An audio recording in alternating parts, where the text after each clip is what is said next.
moi, je vais poser une question d'abord à Bastien.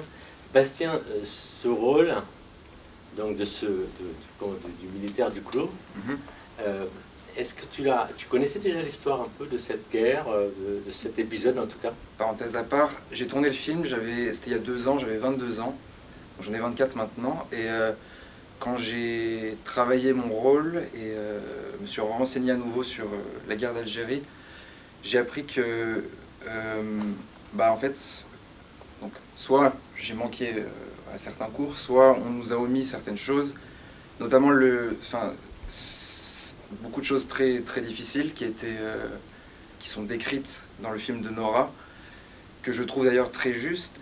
Et je trouve que mon personnage Duclos, donc un jeune appelé qui dans le film est censé avoir 18 ans, a quelque chose dont je suis assez fier, c'est le côté éducateur, que par exemple si un jeune homme venait voir le film aujourd'hui qui a 18 ans, se rendrait compte de choses qui peut-être ne sont pas renseignées sur l'éducation française. Et je trouve que ce film a une belle portée qui est de transmettre sans omettre certaines choses qui ont été faites par les Français et qui, des fois, sont contre leur gré. L'enseignement de la guerre d'Algérie dans les lycées et collèges, il y a très peu d'heures, finalement. Et la 4ACG, il nous arrive justement parmi nos activités d'aller témoigner devant des élèves.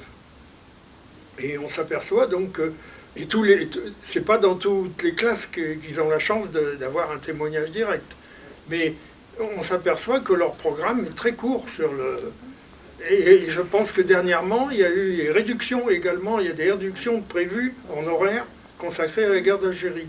Donc c'est pas comme ça que la connaissance de ce qui s'est passé en Algérie fera du progrès. Donc c'est pas très étonnant que Bastien n'ait pas eu beaucoup de réformations avant, quoi. Il y a aussi l'initiative de l'ONAC, l'Office national des anciens combattants, qui était dirigé il y a encore quelques mois ou un an ou deux par une dame qui s'appelait Rosemarie Antoine, qui avait des origines pieds noirs. Et elle a eu à cœur de développer justement les témoignages devant les élèves. Et de ce fait, il y a beaucoup plus d'interventions. Et on fait ce qu'on appelle des interventions à 4 voix. Quand il y a tout le monde, il y a donc un ancien appelé, un ancien FLN, ou alors un fils d'un commandant FLN, il y a plusieurs cas comme ça. Et puis, il y a également un pied noir progressiste qui témoigne de ce qu'il a connu, la colonisation, comment c'était. Ensuite, il y a également, quand c'est possible, quand on trouve un harki, c'est plus difficile pour eux. C'est souvent plutôt des descendants de harki qui témoignent. Et donc, ça multiplie la possibilité de témoignage. Et je tiens à souligner que le roman de Nora est très léger sur les gestes un petit peu barbares qui sont peut-être montrés dans le film. Je pense que le roman de Nora est, bon, certes, très certainement, comme tous les romans, un petit peu romancé sur certains aspects, mais en revanche, voilà, elle parle de sa mère, etc. C'est quelque chose qui s'est vraiment passé. Et donc, ayant lu le roman de Nora, arrivé le premier jour du tournage, vous savez, les acteurs, des fois, se mettent dans des conditions particulières pour s'imprégner de rôles, etc.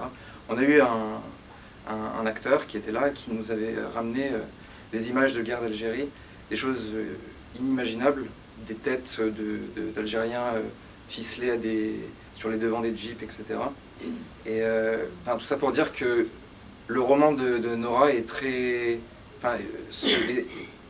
il n'est pas censuré, mais il est édulcoré. Épuré. Il est épuré. Quelle était la proportion d'appelés et d'engagés volontaires? Je ne connais pas la proportion exacte, mais l'immense majorité, c'était des appelés. Alors il y avait l'armée, il y avait quand même une armée qui, pour la plupart, avait fait l'Indochine. Et c'est une des raisons pour lesquelles les méthodes, c'est ce qu'ils appelaient la guerre révolutionnaire. Donc Donc ils employaient des méthodes de terrorisme par rapport à la population. Donc ça c'est beaucoup ressenti, mais l'immense majorité, il y avait quelque chose comme 1 300 000 jeunes sont passés en Algérie au cours des 7-8 ans que ça durait. Donc la proportion d'engagés, c'était l'armée de carrière qu'il y avait, mais je ne saurais pas dire la proportion, mais on peut trouver facilement, certainement, le renseignement dans les encyclopédies. Mais c'était, pour moi, un faible pourcentage, quoi. Est-ce que le film a été diffusé en Algérie et comment il a été reçu? Alors je sais plus le nom de la ville où il est passé.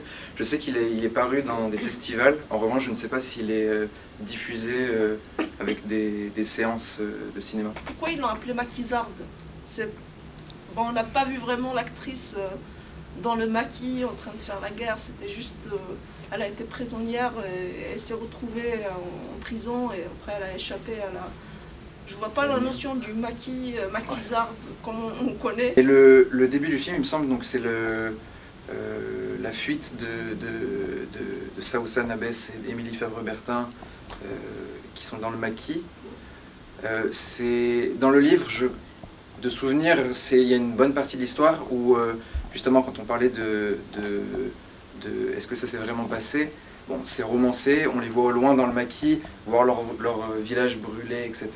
Donc tout ça est mis en sorte pour que le lecteur il s'imprègne d'une histoire. Mais la maquisarde, c'est ça, c'est ces femmes-là qui ont été chassées de chez elles par la force, leur mari capturé, elles par la suite capturées ou leurs amis capturés. Et pendant un certain temps dans le bouquin, parce que le bouquin s'appelle La Maquisarde, l'ensemble de l'histoire se passe dans le maquis. C'est les femmes du maquis.